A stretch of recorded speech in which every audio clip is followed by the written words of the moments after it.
things were good when you were skating, right? Fuck yeah, man, because it makes everything exciting again. Like, there was a time in my drinking era that somebody would be like, yo, do you want to go to Paris and whatever? I'm like, what am I going to do in Paris? The first thing I'm going to do is land and find the first fucking bar that I could find. So I could already do that here in Westchester, and it's going to take me 10 minutes to get there. So why the fuck would I sit on an 8-hour flight to go drinking with one of your fucking EI and friends from over there? No.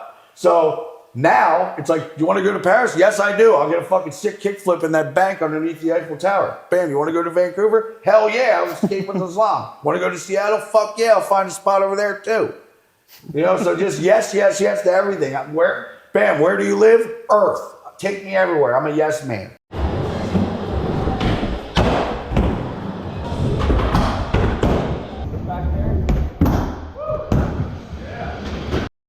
I have Bam in my living room. Vancouver, So stoked in Vancouver. Up? Yes, I'm happy to be here.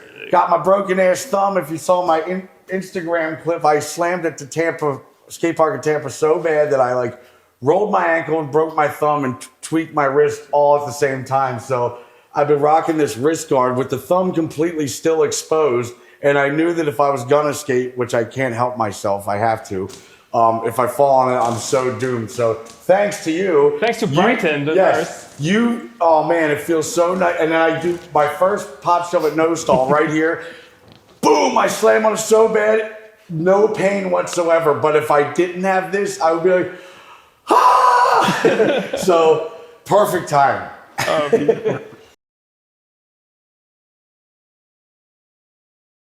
And how crazy is it to have the two of you? People have like always looked up to. Yeah. From skating perspective, in my house, talking. So I mean, the creativity of this guy, definitely my top 10 favorite skaters, without a doubt. You know, like these days, I just want to see real creative stuff. Yeah. And just today, something that I would never even think of trying because it's impossible, but Chris Haslam just proves us wrong. So what it is, it's a kickflip on a transition, bonk, you ollie, you bonk your knee, and you kickflip with the knee. And then you somehow, some way land it.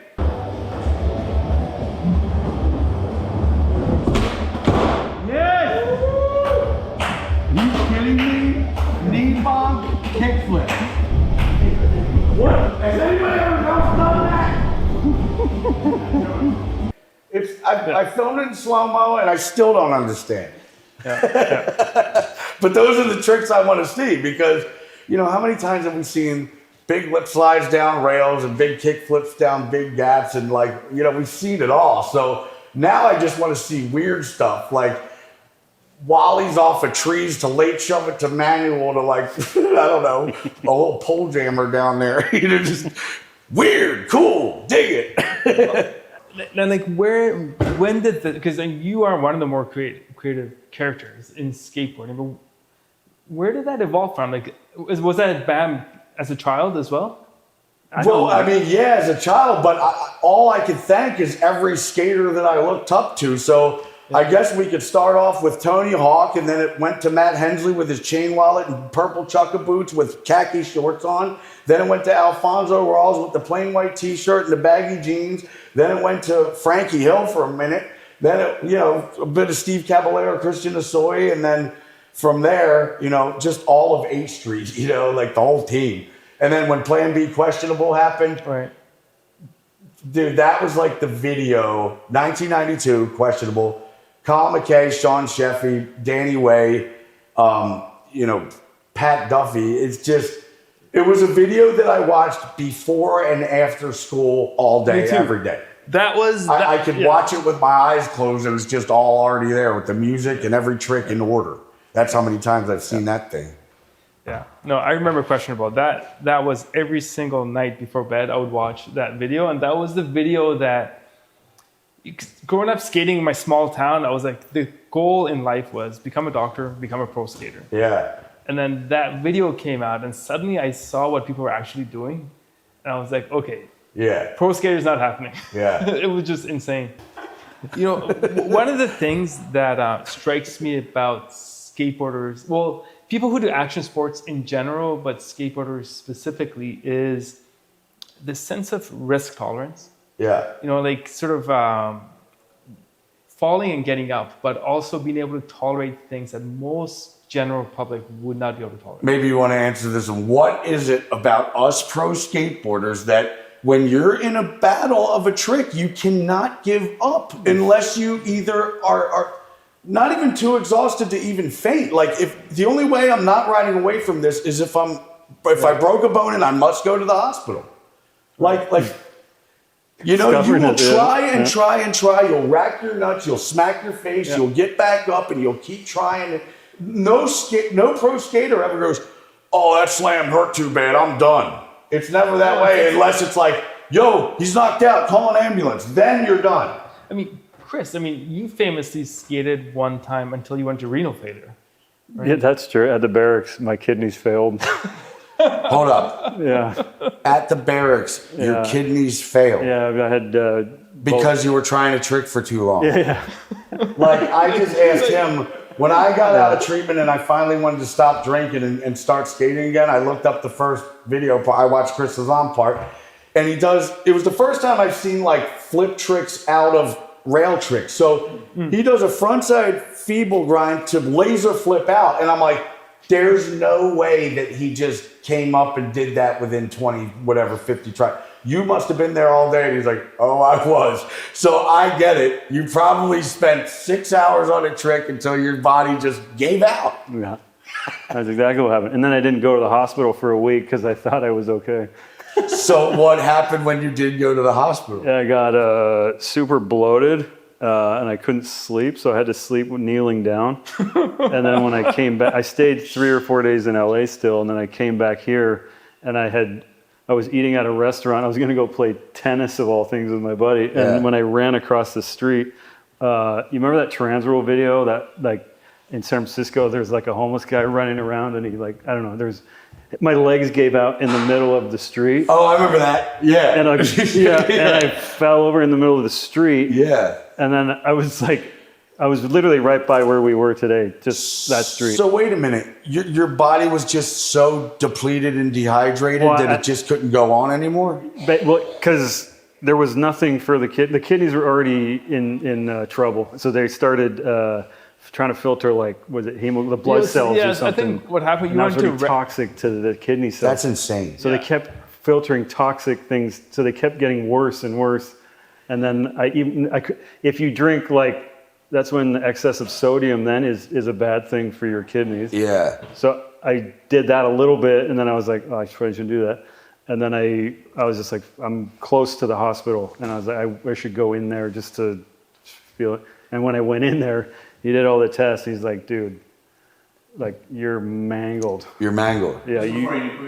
Yeah, like, and I stayed in there for 8 days. I did dialysis for a week. That's insane. I did a biopsy of my kidney. That's the craziest story. You know, I have a similar one, probably not as crazy, but when I went to the Tony Hawk tour in Louisville, Kentucky, they were like, yo, we're going to have 10,000 people. It's going to be massive. I'm like, oh, really, man? I don't even know what this park looks like. So I'm like, you know what? I'm just going to go there at midnight. Even if the lights are off, I'm going to cruise around and scope it out just so I know what I'm going to do for tomorrow. So there I am cruising around, pretty dim lights, and I see this full pipe that's like 18 feet. I drop in and I just pump around and I charge to the oververt thing, and my front foot came off and I just fell from like 13 feet right to my head. Boom! And I was like, and I couldn't breathe, and all the oxygen left my brain, I guess, and I was seeing stars. I threw up, and I finally could breathe, and my brain was so fucked up that I was like going like this, and Roger Bagley was like, dude, what are you doing? I'm like, I'm touching the ground. He's like, dude, the ground's all the way down there. I'm like, no, it's right there. He's like, dude, we're going to the hospital. Luckily, they took me to the children's hospital by accident, because I guess it was like a Friday night, and there was all these drunken whatever, and I couldn't wait in that line. So they shipped me right from the children's hospital, passing the whole line to get me there. And I was like, dude, you had a bleeding, punctured lung. If you would have had to wait in that line, you wouldn't have made it. I had some cracked ribs, major concussion. I actually was in there for like 4 days till I took a $20,000 private jet back to Wilmington, Delaware, because I couldn't do the whole airport scenario. I couldn't go through the X-ray machine. I couldn't wait for I just had to be on a flight. Like, it was gnarly. That was probably the gnarliest slam I've ever taken, for sure. I mean, that's, two insane stories. One of the things that interests me, and like as a physician and an addiction medicine specialist, is like, are there like susceptibilities that skateboarders might have when it comes to like mental health and addiction, given their extreme personality traits?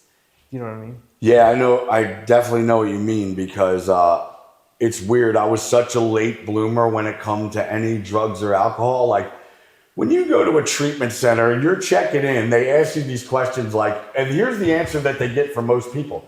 So when was the first time you started smoking cigarettes?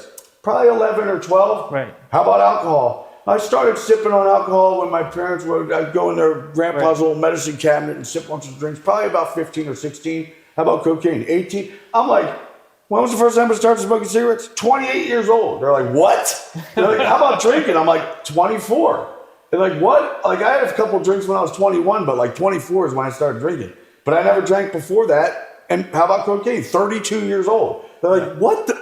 I was like, I was a professional skateboarder, and I didn't want anything to take away from that, whether it's alcohol or cigarettes or any of it, until I would set these goals and I would make it a deadline, and I would always make the goal, like, I want to get the cover of Thrasher.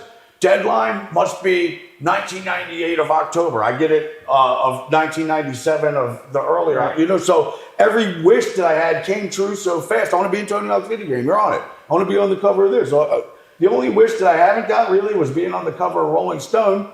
But, one day I was about 34. I'm looking outside of my driveway in the morning. I'm like, purple Lamborghini, blue Lamborghini Murcielago, black Audi R8, silver Porsche Panamera, black Bentley Bentayga, purple Bentley Continental, DeLorean, like the Back to the Future car, 1928 Mercedes, 2 Range Rovers, 2 Hummers, and fucking a Ferrari. And I'm like, I've ran out of wishes. I'm like, now I'm just going to get fucked up. And I showed me for 10 years. So interesting. I didn't know that history about you, but was skateboarding like protected? It sounds like while you were actively skating, you weren't using. No, I had no desire whatsoever. There's no way, even if it was like my birthday or if I won Tampa Pro and you sprayed champagne all over me and wanted me to drink it, I'd be like, I'm not drinking it. Interesting. So you weren't one of these kids like partying. No, I saw the piss drunks go down. I was right there with fucking Greco and Dolan and Bilala and all that, and like I would be there and I would be hanging out, but I would never be a part of it. How come? Just because I want to be on Volcom. I want to get a Nike shoe. I don't want them to hear that I fucking slept in all day because I'm hungover. I didn't even want to know what a hangover felt like. So I wanted none of it. And you know what? I guess with my addictive personality, when I found a skateboard, I fell in love with it and I did it all day, every day, nonstop. So what if I tried coke? What if I wound up liking it? What if I am willing to steal and pawn my grandmom's wedding ring for it? Because I hear stories like that. So I don't, if it's that good and you're going to go to that level and I'm hearing my friend do this, I'm like, I never will touch it in a million years. Right.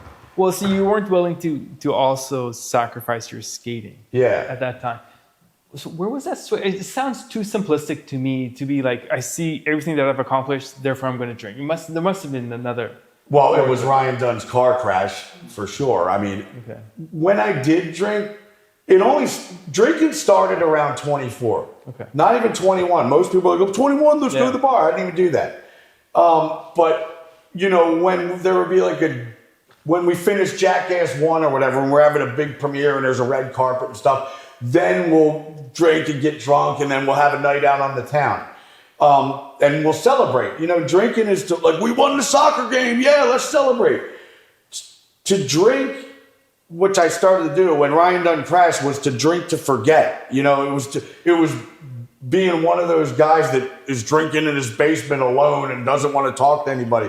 And it got really fucking dark, just because he was my right-hand man. Whenever we would do MTV interviews, he would always feed off of my energy. So if I'm sitting there talking like this and he can see that I'm kind of trailing off and I'm like lacking on the subject, then he'll take over and then let me recoup. So we were such a perfect team. So when Ryan Dunn died, oh boy, did I care. I remember I heard the news in Phoenix, Arizona. I was getting ready to do a nightclub appearance for like 10 grand. And I remember my friend Louis Kovac just knocked on the door and he just had this weird look on his face. I'm like, what's wrong, dude? What's wrong, dude? He's like, Ryan Dunn just died in a car accident. It's like that Rawhawk Jeff comes out and I'm like, what? And it hit me so hard. I'm like, I gotta cancel the event. I gotta get on the first flight, dude. I gotta sit on a flight for 5 hours. I gotta sit on a flight I gotta get back to Pennsylvania. And like, it was just so impactful of gnarliness that it's still hard to this day to deal with. You know, like sometimes I don't even. Like when you miss somebody, like I miss my son. I was in a never-ending custody battle. I have a monetized video when I see him, and when I do see him once a month in California, it's the best time. I make the most out of it. But like to have him on my phone as a screensaver, I don't need to look at it and cry all the time. So I don't need to like see pictures of him. Sometimes I want to, but like I don't need to have like all these pictures of them at my house and remember this and remember that and remember the good old times. So like there's a certain room in my house for that. Yeah. That if I do want to see it, I'll go in. But like it's just hard, like, you know. Yeah. So okay, I get that. I mean, and that is not an uncommon theme, just using it to cope. Right? Like cope with like life's and painful things in life. Yeah, and then, you know, when you're drunk, that's when the book of bad decisions happens, you know, because right. I could be sitting here right now and you'd be like, hey, Bam, do you want to do a bump of booger sugar in the bathroom? I'd be like, ew, no, I don't want that. No, leave me alone.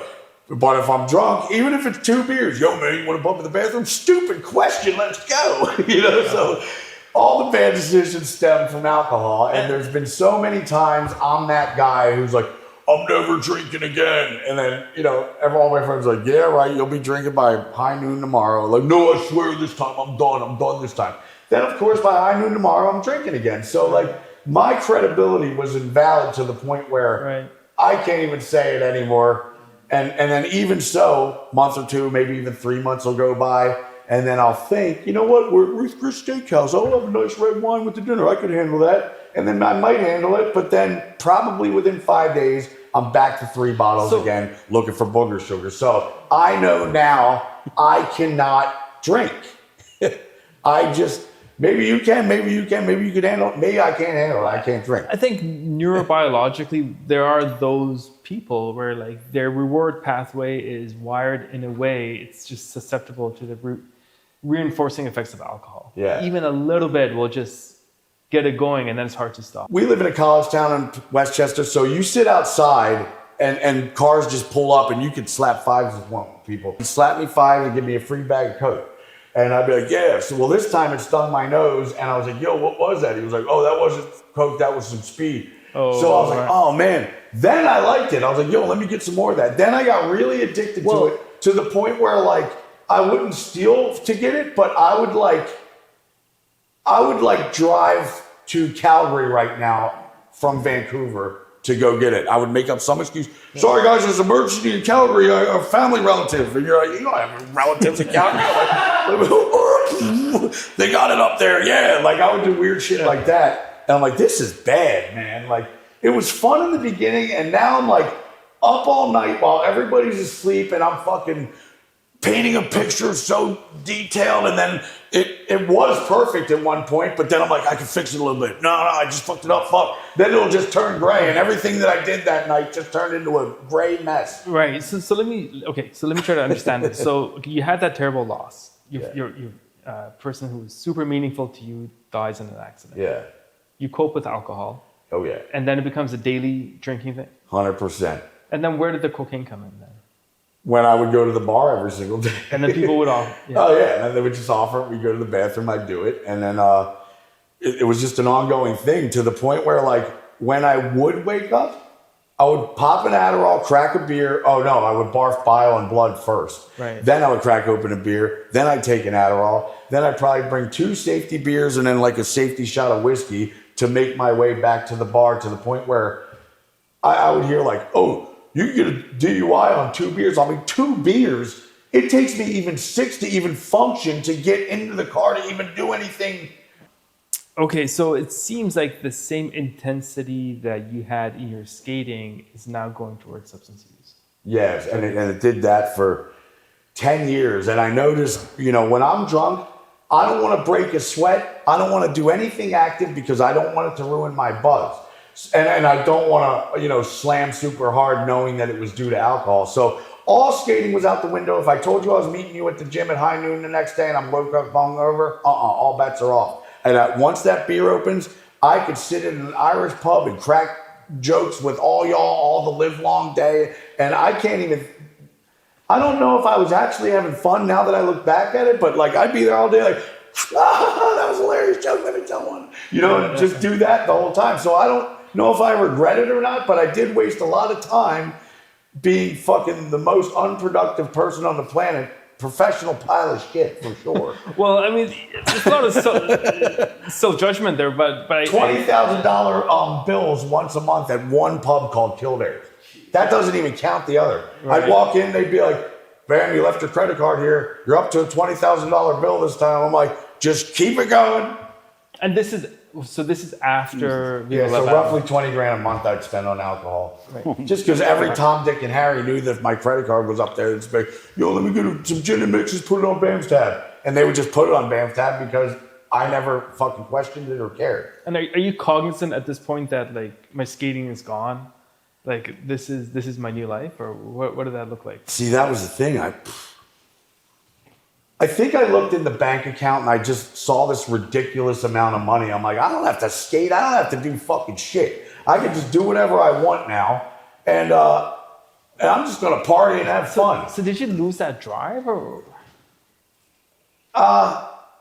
One day it just hit me so hard, like 4 years of like partying. And then I like show up. I can't even remember, but I just remember that I thought I was going to be rich and famous, awesome, Bam, forever. And then I realized that, dude, 4 years have gone by and I haven't skated once. And like my fame has diminished because I usually go into this fucking gas station or whatever. And I'm sitting there taking 20 pictures and signing 30 autographs. And now nobody's asking for my picture or autograph. In fact, they probably don't even recognize it's me because I'm fucking 250 pounds. Because when I drink alcohol all day, I have these empty calories and I try to starve myself. At the end of the night, I'll black out, I'll order a pizza, I'll eat the whole fucking thing. Then I'll wake up the next day regretting that so bad that I'll starve myself again all day until I black out and order a pizza and eat the whole thing again. So, dude, okay. I went to a Hazumi's 100K once. Yeah. Like early, like maybe 2010s or something. And I went with Dwindle, so Steve Douglas was there. yeah, And they usually have like a VIP back room, right? yeah. So me and Steve walked in, and I don't know if you were out of your mind then, I don't know, but you walked by. I think you saw Steve, and like you guys were talking to the shop or whatever, and then you looked at me and him and you said, I'm sorry, my skating wasn't cutting it. I had to do something else. Oh. And I don't know, and I don't know if you remember that at all. That's why I certainly don't remember saying it, but it makes sense. Yeah, so I remembered that, like from that moment, watching everything that you're going through, and I was wondering always, like, is there like did you feel like, what kind of emotions were you feeling? Were you feeling like you were separating from your community or something? It's a mixture of these things. So, if you're in it to be a professional skateboarder and be a rich, famous millionaire, chances are it's not going to happen. There's only a handful of us. You could be Stefan Janowski, Nigel Houston, Tony Hawk, maybe Steve Caballero, Shaun White. There's a select few of people that are millionaire pro skaters. But, I started getting jobs of like hosting VH1 Rock Honors with Ozzy Osbourne. They'd give me $100 grand to host it for 2 hours. And, I'm clocking bank that way. Yeah, and you were next the level. reason why I knew skateboarding was coming to an end is because I'm skating with the flip guys. Jeff Raleig's on fire. Arto Sari's at his prime. And This is Sorry video days? yeah, and you got who was filming? French Fred. French Fred. And Arto's trying like a switch kickflip front board or something down the Point Loma rail. It's about 8 stairs. And I'm trying a really hard trick for me. I've never done it before, and I'm coming so close. I'm doing a 180 nose grind down it. Yeah. And it's just something like, fuck yeah, man, I'm going to get this awesome trick for me. Well, French Fred didn't think it was good enough. And I'm like, and I don't have the, my ego's too high to ask him to film. Yeah. And he's not, like, I would go, and he'd just be like, turn the camera off. Like, oh, Arto's coming, all right, cool. And I'm going for a 180 nose grind, turn the camera off. I'm like, this guy ain't even fucking filming my 180 nose grind down 8 stairs. So like, and I'm trying my ass off, and this is a very hard trick for me. So if this guy's not even impressed by that, then I'm done. That's really what ended that. I was like, I'm done. I can't keep up with these motherfuckers. I know, that's where the creative part that you like so much, because Yeah. if you were able to channel that in a way where I know. you would have been able But to do different. It's kind of like this now. Skateboarding, now everything's cool. Yeah. Everything's cool. Yeah. You could be cool on the mega ramp. You could be cool doing fucking manuals, and you could be cool being a mini ramp skater, and you could be cool being Grant Taylor skating everything. Everything's cool now. Back in the day, it's like, Vert's dead. Oh, it is? I guess I gotta be fucking Tom Boyle and start skating street, and this ain't gonna work for me.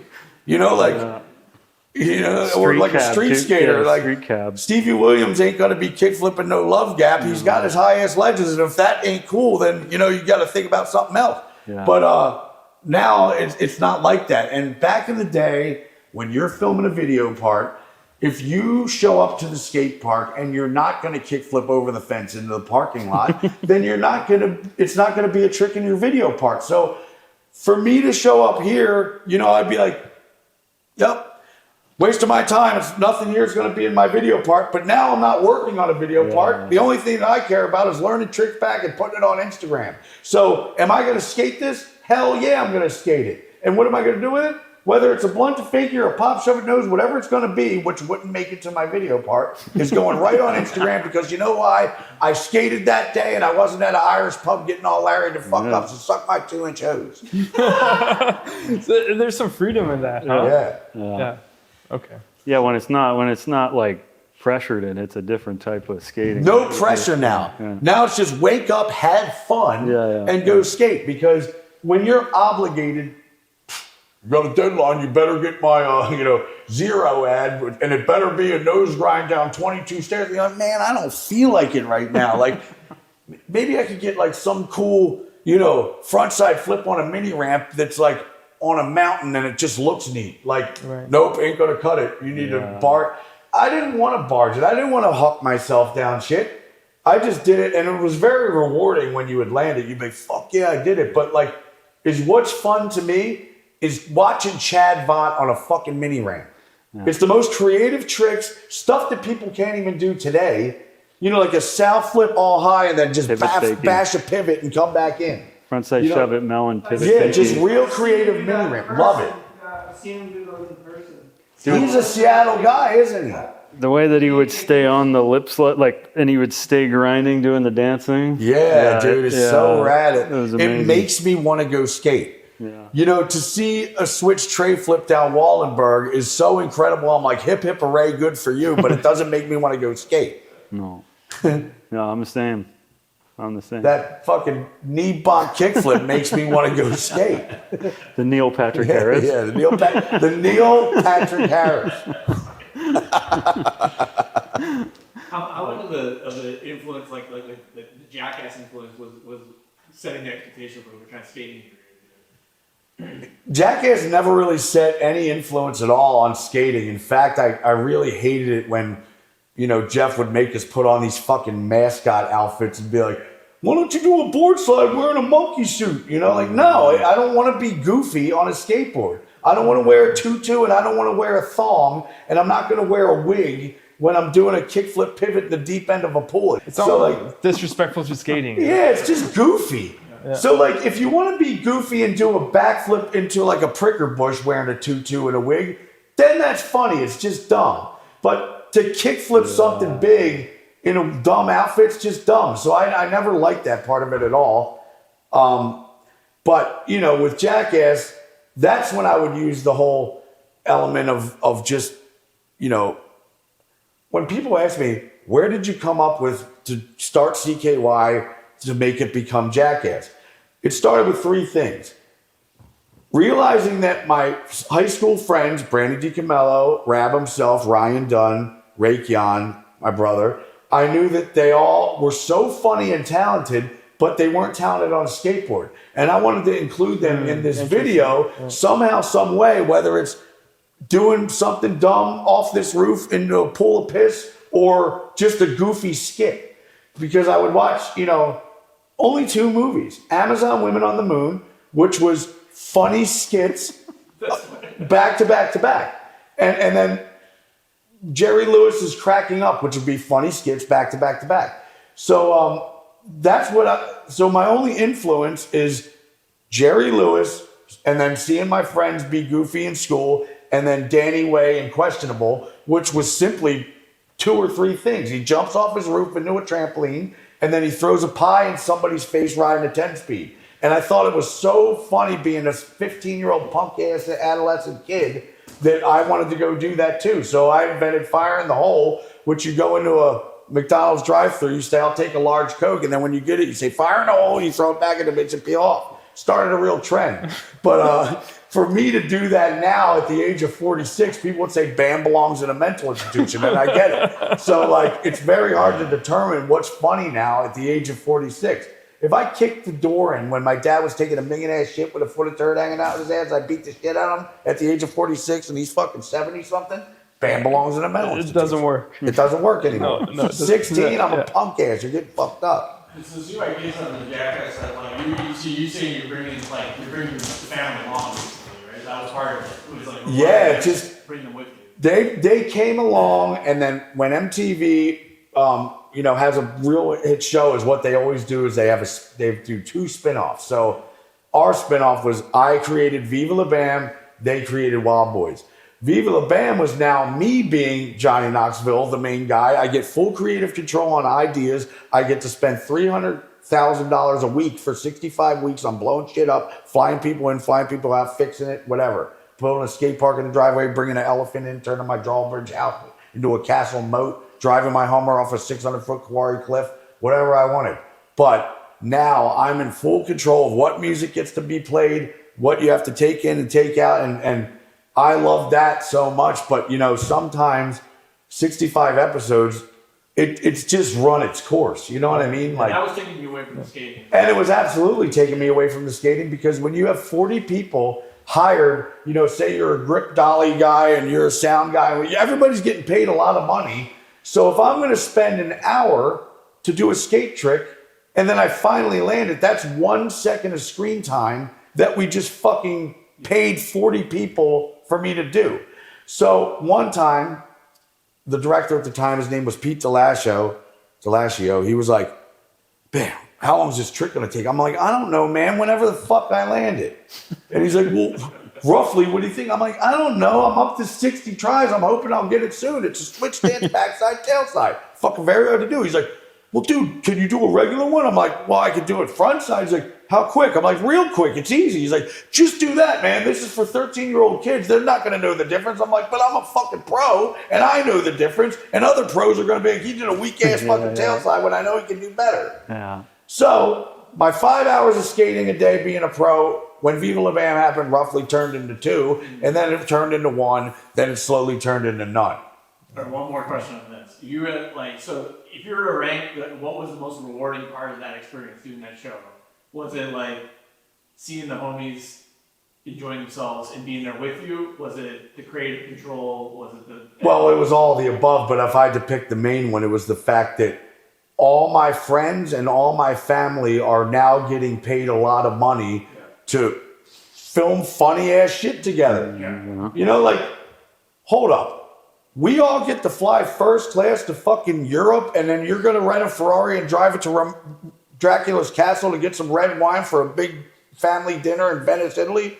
Yeah, we are. Fuck yeah. And how much is this going to cost? It's not going to cost you anything. In fact, you're getting paid 20 grand to come.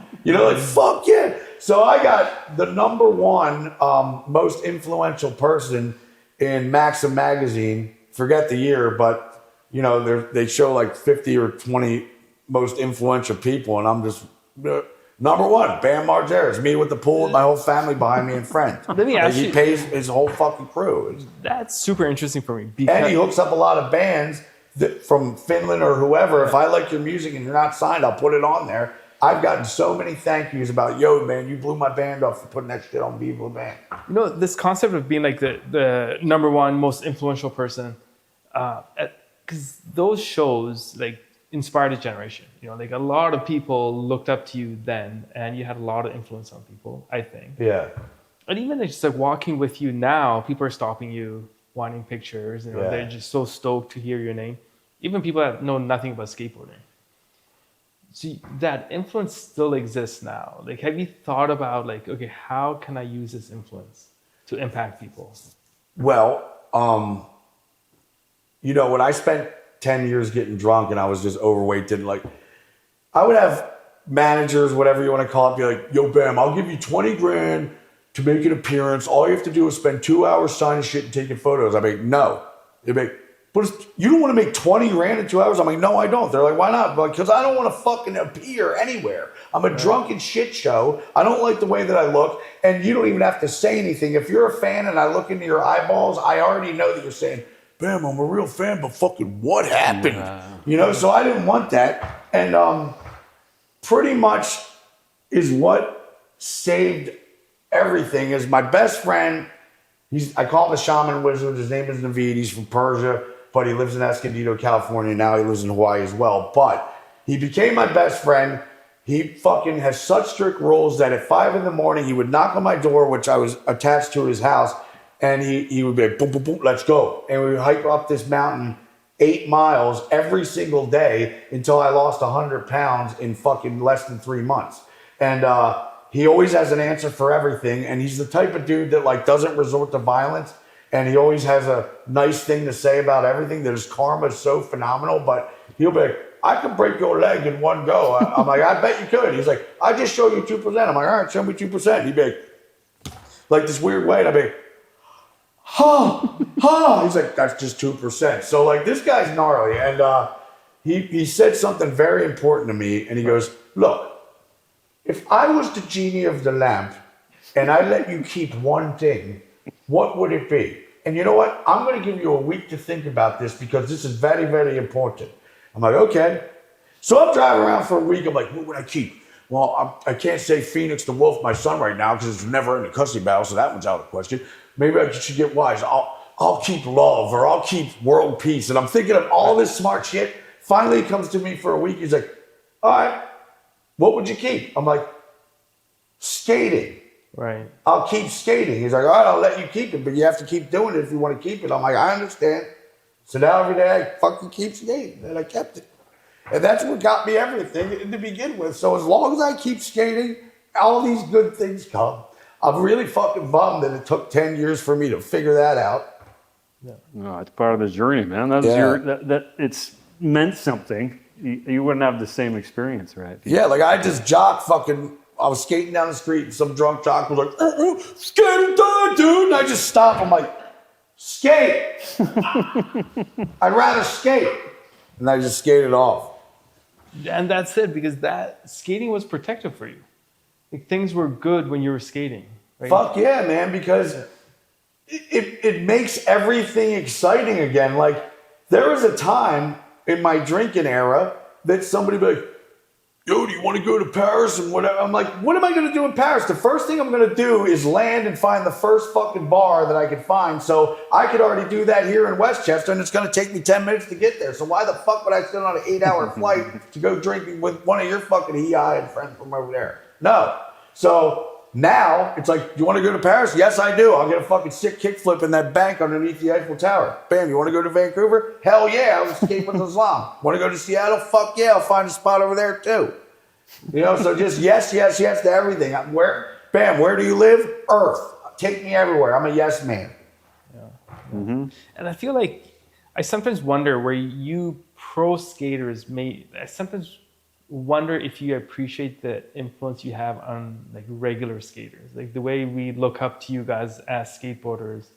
Do I have influence on regular skaters? Or do you appreciate the influence that you have? Because it's huge. I think like the things that you guys do, young I people mean, want to I don't emulate. want to fucking toot my own horn, but like, is what influences me. It could be anybody from like this new guy, Nikolai Poyumbo. He's like the ledge king in my eyes. He just does these sick technical ledge tricks. And then when I hit him up, I was like, yo, I'm like pretty much living in Miami right now. I heard you're from there. He's like, hell yeah, let's link up. So we link up. He's like, don't show anybody this yet. He shows me. It's that long 3-stair ledge that's like 40 feet long in San Francisco that people have done like nose grinders on and shit. He fucking takes a scooter full speed and back nose once the whole thing. I'm like, God damn, that should have been the cover of Thrasher. But, you know, people like him is what gets me influenced to skate today. It could be fucking some buttery, effortless frontside flip that Corey Juno I've never seen bail on. It could be, you know, this dude from Seattle who's actually still skates old school with like a old Pal Peralta ass deck with bandanas hanging down. He does sick ass bonuses and shit. His name is Nolan Johnson. Oh, he's good. Yeah, so like Scram everybody skateboards. on a skateboard influences me. And you know, there could be somebody that say, you know, Lil Wayne's such a skater. I've only seen him do a 50-50 on a 3-foot mini ramp, and that's all he can do. I don't care what he can do. If he loves fucking skating, then have at it. You know, like if you like to skate, do it.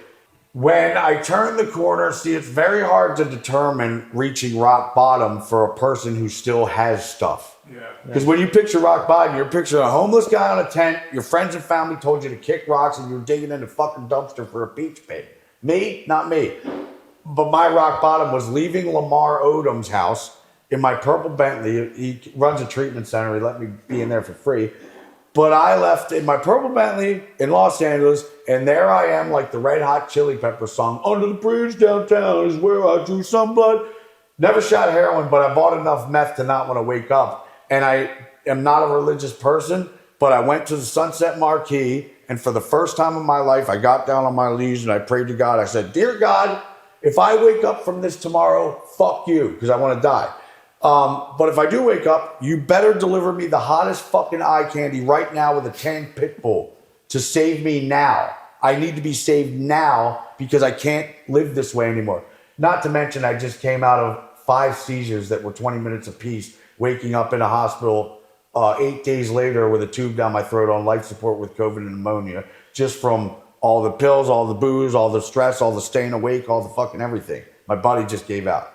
But when I said that, I woke up the next day. I'm like, God damn it, fuck you, God, I'm alive, man. So I go to the pool bar, I order a Bloody Mary, and I instantly hear, listen, I'm 43 Sicilian Irish, born in Jersey, but I'm like, 43, I'm 43, I'm Sicilian Irish. I was born in Philly over the bridge, and I just turn, and I see this fucking supermodel looking ass chick. I'm like, dude, I have to talk to her. So I go up and talk to her. I'm like, so what do you do? She's like, I'm a stretch coach. I'm like, stretch coach?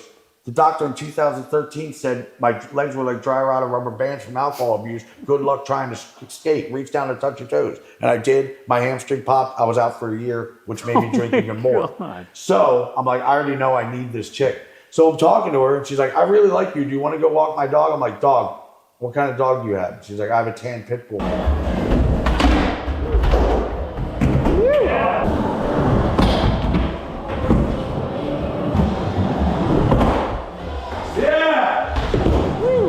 Danny, my wife, looks me up and down. She goes, you have never had a 9-to-5 job. You've never had a boss tell you what to do, and you work on your own time, whether it's skating or drinking or whatever it is. You do it till the sun comes up, and you need a proper bedtime.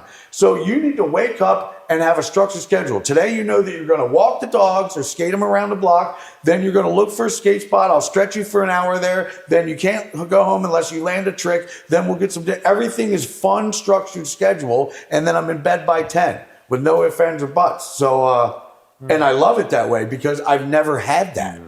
And now I wake up and I take it one day at a time. All right, here I am in Vancouver. I know that I'm not going to drink today. Why? Because I have a 2-hour drive. Then we're going to meet everybody, do this podcast, do some skating, check into the hotel, and it's all kinds of fun that I don't even have fucking time to drink.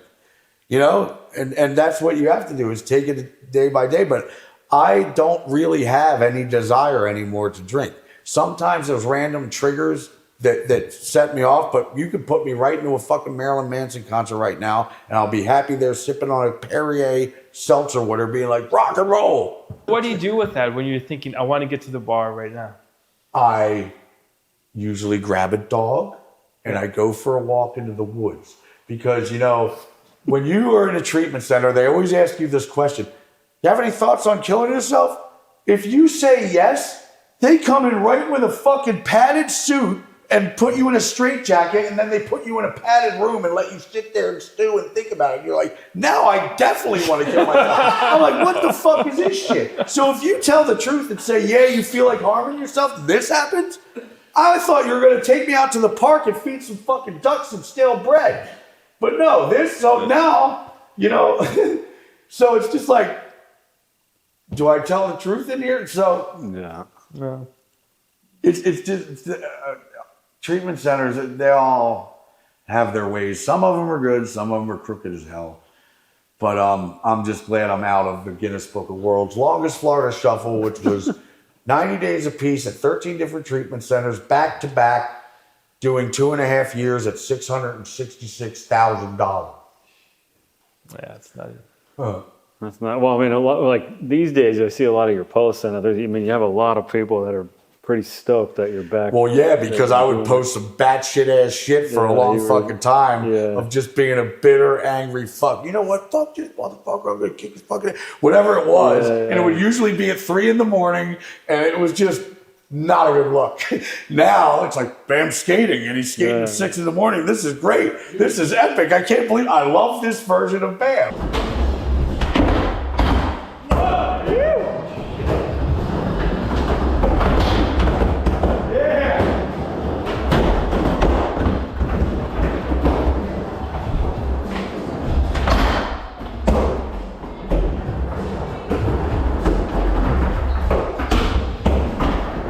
Keep it going.